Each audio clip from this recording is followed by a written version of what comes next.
Poniatowski avait dit à l'époque, si Mitterrand est à l'Élysée, les chars soviétiques seront place de la...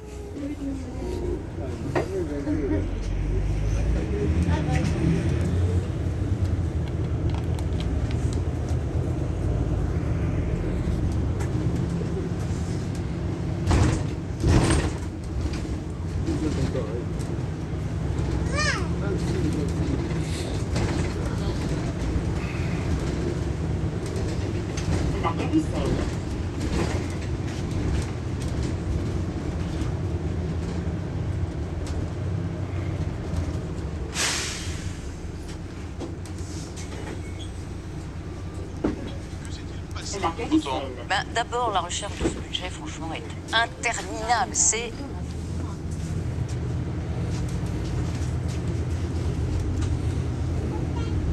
Prochain arrêt, Vendôme. La Laurent, oubliez que valider vous expose à une amende de 5 €. S'ignorer et voyager tranquille.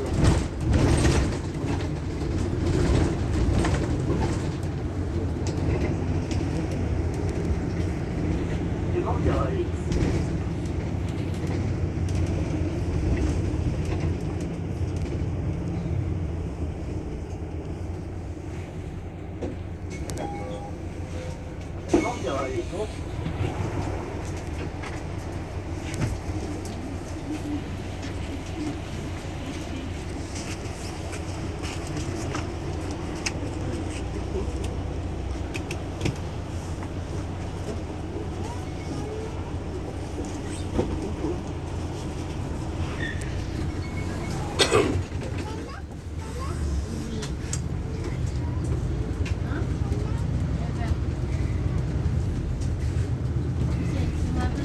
Prochain arrêt, Méditerranée.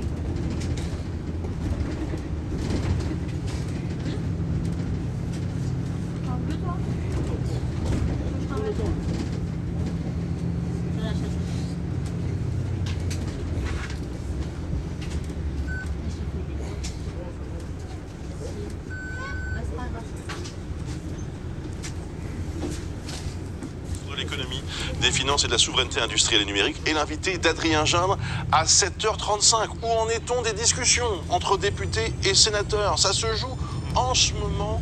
On aura les toutes dernières informations avec notre invité Éric Lombard tout à l'heure, le patron de Bercy. Cette grosse déception en handball, les championnats du monde, la demi-finale perdue par les Français. Mais on n'a plus l'habitude de voir les handballeurs français perdre et pourtant ça peut encore arriver. Hier soir c'était contre la Croatie. Bon, ça se joue.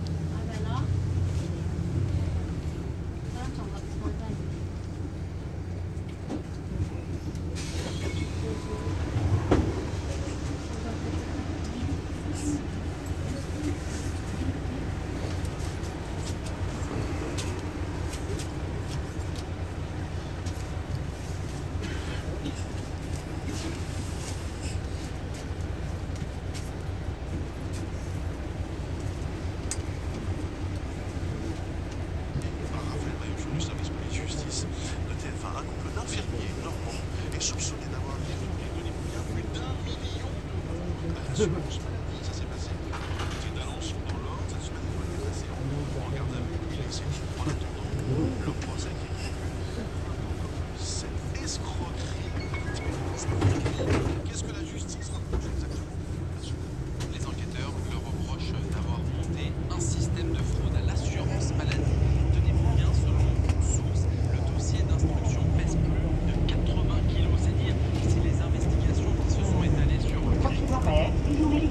tout début en septembre 2021, la caisse primaire d'assurance de l'Orne fait un signalement au parquet d'Alençon pour des incohérences quant à l'activité d'un cabinet d'infirmiers médicaux. Regardez le communiqué du parquet. Il nous fait savoir des modifications de prescriptions médicales, des actes de soins fictifs, des surfacturations et des majorations de kilométrage et frais de déplacement. La police enquête. En mai 2022, les agents vont recevoir un deuxième signalement. Cette fois-ci, il est fait mention, par exemple, de double facturation, une fraude pas si difficile à mettre en place. Écoutez, selon cette ancienne infirmière libérale. Vous pouvez facturer à commencement alors que c'est un petit mensonge. Personne ne viendra vérifier. C'est vrai que ça choque parce que c'est une profession de soins. Alors discrètement, l'enquête va se poursuivre et va mettre en évidence une escroquerie aux organismes sociaux. La caisse primaire d'assurance maladie, mais également des complémentaires santé, des mutuelles. Le couple d'infirmiers est même soupçonné d'avoir débuté à frauder dès janvier 2016 jusqu'à la fin 2022, soit 7 ans au total, préjudice 1 million d'euros, période durant laquelle le parquet d'Alençon nous fait savoir, je le cite, que le patrimoine des mises en cause s'est accru de manière significative avec l'acquisition du bien ou la réalisation de travaux sans emprunt. Ce produit en fait peut-être parce que dans leur profession, ce n'est que du déclaratif. Après les soins, c'est bien ça? Oui, parce qu'aujourd'hui, le système en vigueur fonctionne sur la confiance, sur le déclaratif. Très concrètement, chaque jour, les infirmiers libéraux enregistrent Ligne médicale, 16. leurs factures sur une plateforme et tout cela se fait. Maintenant, avec le tiers payant, on voit ça, on voit pas forcément ce qui est facturé à la caisse. Il y a peut-être plus de facilité par celui-là aussi. Les escroqueries, loin d'être Ligne médicale, personnels de santé, 16. sont à l'origine de 70% de la fraude à l'assurance maladie en 2023. À l'issue de leur garde à vue, cette semaine, le couple d'infirmiers a été placé sous contrôle judiciaire. Tout leur compte bancaire a été saisi. Entre les deux, l'intermédiaire et leur profession, ils seront jugés fin avril.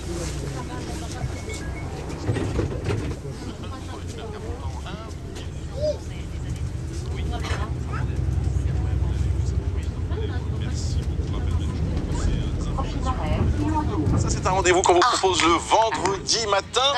Avec Maud Descamps, vous nous interrogez sous forme de quiz Oui. sur l'actu économique de la semaine. Vous jouez chez vous. Aussi, J'espère que évidemment. vous êtes en forme parce qu'Elisabeth est au taquet ce C'est contre- matin. Attendez, je joue contre Elisabeth. Vous jouez contre Elisabeth. Oh, je suis battu. On va rappeler que vous avez lamentablement perdu contre Candice la semaine dernière. Donc il va falloir se ressaisir, mon ami. Allez hop, on y va. Attention. Allez, première question.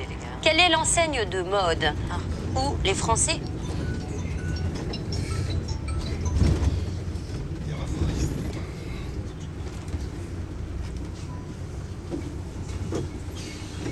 Lyon.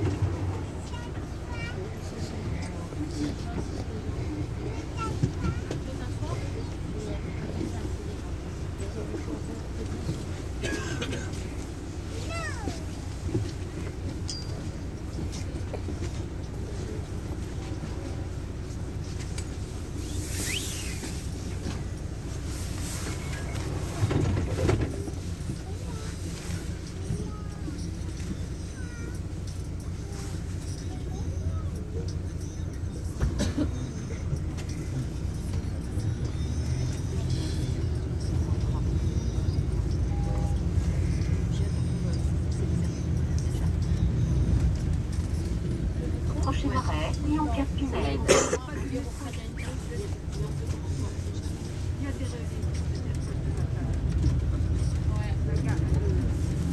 Elle est forte, Elisabeth. Vous avez regardé les réponses? Mais oui, bravo. Ah, mais- c'est pas tous les jours la fête. Hein. Bon. Attendez, écoutez ce chiffre. Aujourd'hui, 57% des offres d'emploi sont pourvues sans qu'une annonce soit publiée.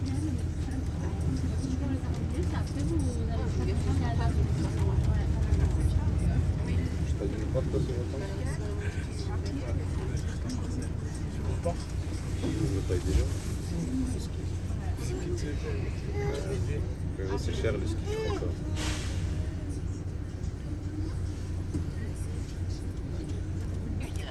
Moi, je dirais Les Alpes, forfait, non? Je dirais du Jura, moi. On dit les Alpes. Les Alpes, c'est vraiment Ouais. ça coûte cher. Ah oui. Allez, la réponse. Allez, je me lance. Yes, joli tous les deux, très bien. C'est en effet le Jura. 1 point pour Bruce et 3 points pour Elisabeth. Et sachez que les Alpes du Sud, au contraire,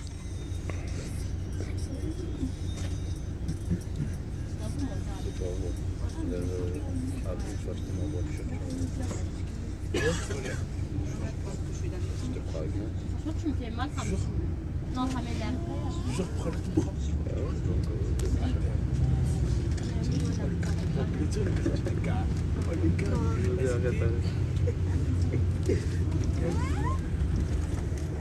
La fin de un collègue, c'est un feu, un collègue qui m'a dit quoi? Putain, me l'essence. Et Christophe, Lyon-Cap-Tunnel. moi je mets rien, moi je la mets les c'est un feu, tu m'as dit quoi?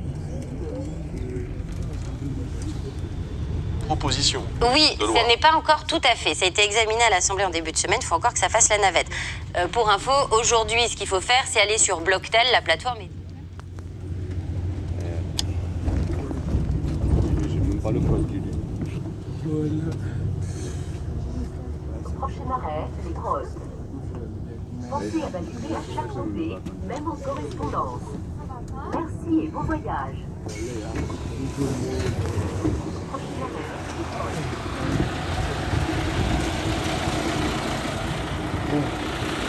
C'est bon.